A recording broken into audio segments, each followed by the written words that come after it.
This thing on? This thing on? Hello? Hey, what's up, everybody?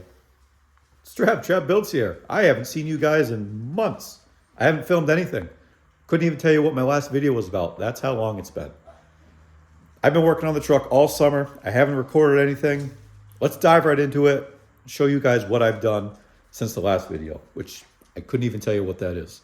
If you're new here, go back and watch some of my older videos so you can get caught up and see what I'm doing to this 1985 Chevy C10. Let's dive right in. Waste no time. A lot going on. Sun, a lot going on. Radiator support's on. Front accessories are on. Turbo's mounted in its final resting place. Wastegate's on. This is for the steam port whenever I get a radiator. Oil lines for the turbo are run. I have a throttle cable that's not installed, but I have a throttle cable.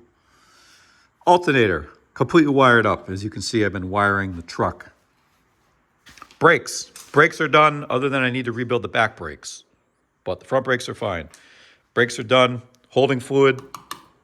New booster, new master, all new lines, new proportioning valve.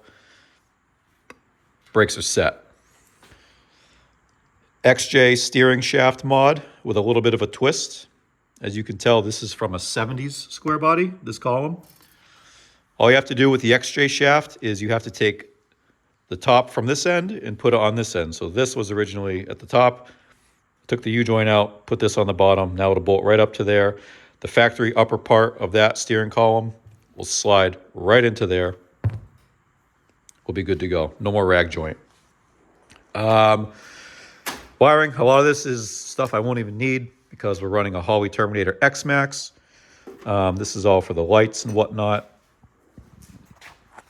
Like I said, factory steering wheel, factory 70s Chevy, non-tilt column, keyed ignition, has a new ignition switch, new blinker switch, or turn signal switch, whatever you want to call it. Been wiring, I got a universal, well, not really universal, a GM specific harness from Speedway Motors. It's a 22 circuit, I believe. A lot of them I won't be using, but a lot of them come in handy for switched power for the Holley Terminator X Max. Love this steering wheel. It's awesome.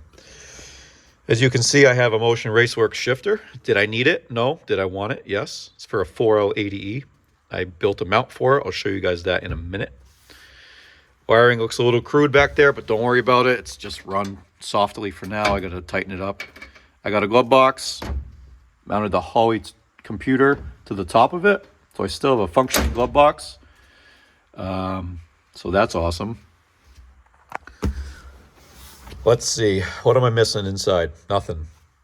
The truck is wired other than the lights, and the Holley Terminator isn't fully wired yet, but all the switched power I need, everything. I got the brake light switch for the truck so I can, I just had a brain fart. I got the brake switch so I can run the Holley Terminator with the, you know, the torque converter, the electric transmission, torque converter. Wow, I just had an idiot moment. You guys know what I'm talking about. I did the thing for the thing for the thing.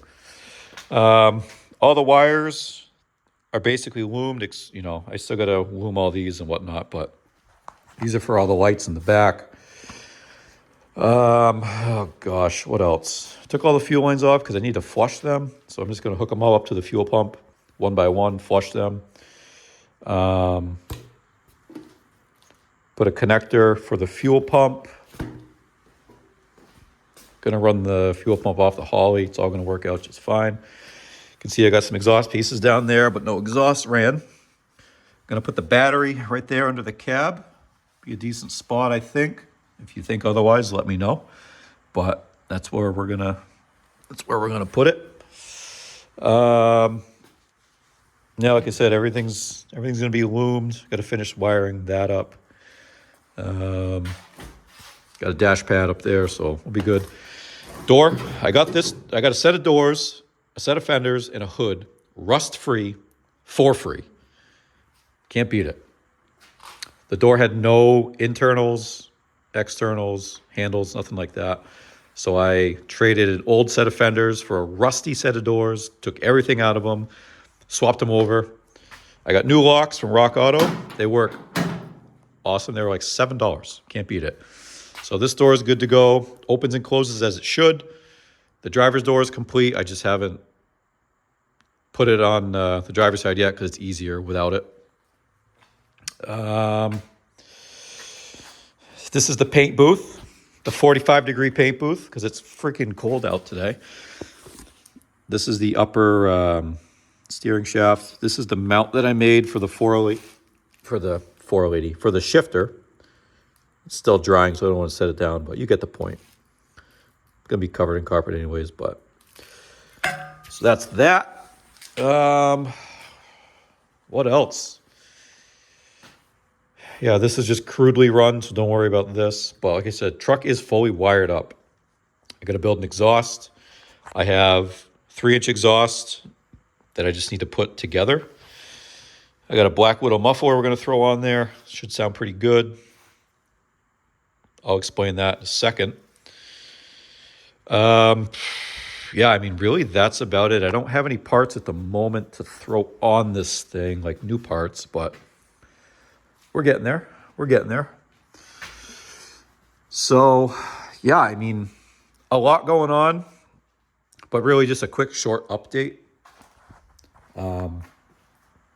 Just little things, you know, it's sometimes it's just not worth filming the little things, in my opinion, and even the big things. I totally neglected filming anything this summer, so that's my bad.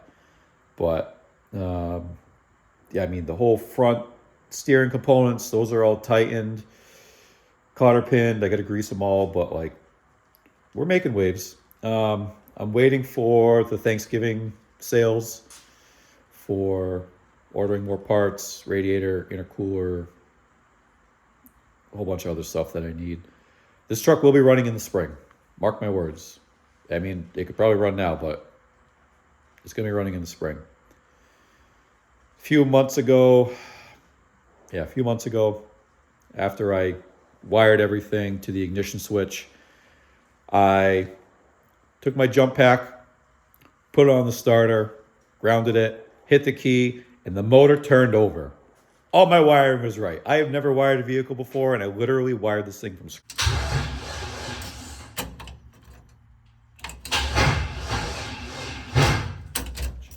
But, so I think that's what the puddle on the floor is from the transmission, because I don't have transmission lines yet. So probably spilled a little bit out, which is totally fine. But this motor turns over. If I can, I think I have a clip of it. Just turning over. It sounds terrible. The jump pack was not fully charged. It barely had enough juice. But the engine does turn over with my wiring. Nothing caught on fire. So we're doing good things over here. Yeah, so what's next for the truck? Right now, I really don't know. Like I said, I got to buy a radiator. It's probably the next thing I'm going to buy. Build the exhaust. Maybe I'll film that. I mean, if you ever built an exhaust, I got V-bands for it. It's going to be a very simple exhaust.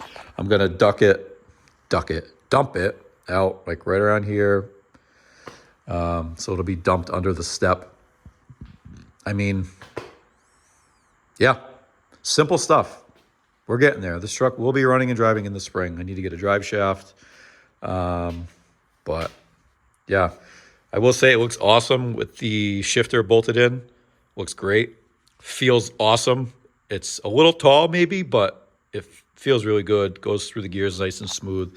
Motion Raceworks has probably the best products I've ever bought. Yeah, so that's kind of where we're at. A lot of little updates, like I said, mostly just wiring, which is kind of boring. And I wasn't going to film wiring because one, it's boring to me, and the amount of wiring videos I've watched on YouTube to learn how to wire a truck like this up was painful, and YouTube does not need another wiring video. Not to mention, wiring is something that some people do one way and some people do another way.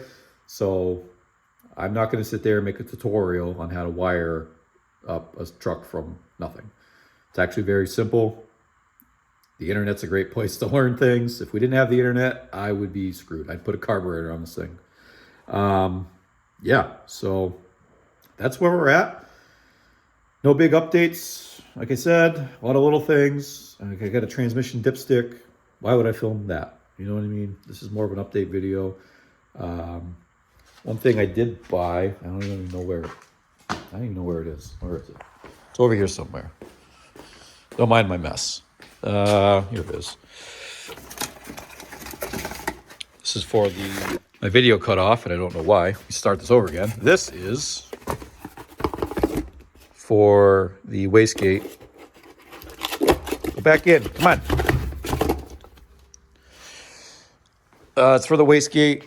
When I build that, I'm probably it's gonna come out here, obviously, and probably just a tight boop straight through here. I'm gonna move this out of the way. I'm gonna dump it into the exhaust. I don't want to dump it into the atmosphere. I'm gonna buy a cap for this. I don't like where this is. I'd rather have the wastegate have a straight flow out of the exhaust. So hopefully that works good. Yeah. And that's really about it. And if you're wondering, when I said I turned the motor over, yes, it has oil in it, which, like I said, is why there's a puddle on the ground, probably from the transmission line that's just open. So, yeah, that's it. Maybe next time I get some parts, I'll make a new video installing them, like the radiator, which will be easy because it's literally just a bolt in. But content, right? Content. Let's get out there. People are still subscribing, so they're still watching my videos, so appreciate it. But that's going to do it for this video. Thanks for watching. Like, share, subscribe, and we'll see you in the next one.